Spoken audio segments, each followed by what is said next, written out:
people, gather round, because I need to talk. I need to get this off my chest. We need to have a serious, intervention-level discussion about a game that purports to be fun. A game that smiles innocently on the shelf. A game called Uno. But let me tell you, Uno is not a game. It's a psychological operation designed to test the limits of human endurance and friendship. You sit down, right? Innocent enough. You shuffle the cards, you deal them out. Everyone's got their 7 little cards, looking all hopeful. Oh, this will be fun, you think. You're a fool. A naive, sweet summer child, utterly unprepared for the gauntlet that awaits. Because then it starts. The subtle shift in the air.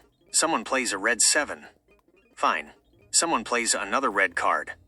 Okay. And then, it happens. The first whisper of the apocalypse. Someone slaps down a +2. And you think, annoying, but I can handle 2. You grudgingly pick up your 2 cards, your hand ever so slightly thickening, like a bad roux. But then, the next person, a demon in human clothing, also plays a +2. And that's when the first chill runs down your spine. Because you feel it in your bones. The stacking has begun. The dark arts are in motion. Now it's 4 cards. 4 more cards to add to your already burgeoning collection. Your hand is starting to look less like a hand of cards and more like a small, colorful brick. And just when you've braced yourself, just when you're mentally preparing to absorb this incoming tsunami of cardboard, some absolute sociopath throws down a +4. A +4. Not just any +4, but usually a wild +4, which means they chose the color that screws you over the most.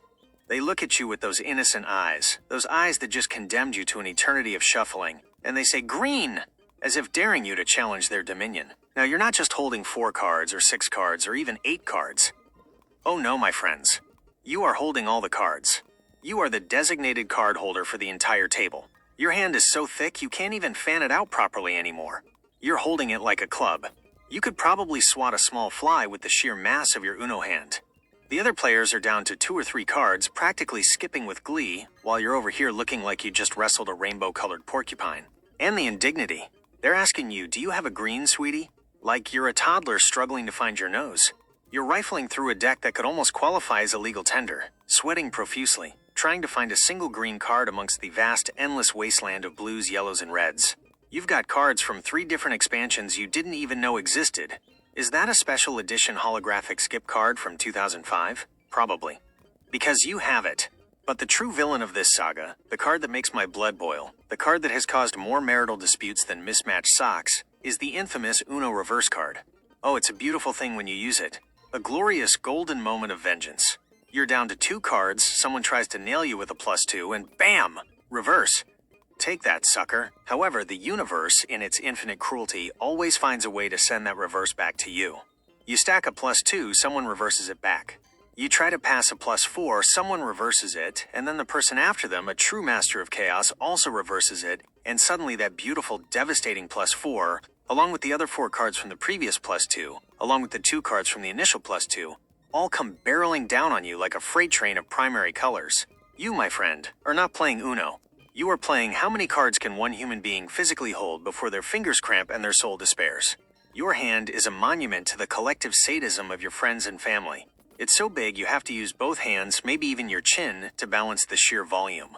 You're not picking up cards anymore. You're accepting a second mortgage on your sanity. At this point, you've lost all hope of winning. Your only goal is to simply exist until the game ends. You're just trying to shed cards, any cards, like a shedding dog in summer. You're looking at your hand, and you see entire storylines developing. You see a blue 3, a yellow skip, a red 7, a wild +4, and then about 50 other cards that are just noise. They're just there to mock you. And when someone finally says Uno with their single solitary card, you want to launch your entire mountainous hand across the room like a feathered projectile. Because they've achieved nirvana while you're still in card purgatory, surrounded by the ghosts of discarded turns and the weight of 1,000 unplayed numbers. So the next time you sit down for a game of Uno, remember my pain. Remember my sacrifice. Because while everyone else is playing a game, I am living a nightmare, perpetually, irrevocably, and eternally the one with the most cards. And frankly, I think I deserve some kind of medal. Or at least a very large, very strong rubber band to hold my hand together. Thank you for coming to my Uno TED Talk. I now need a lie down, and maybe a hand massage.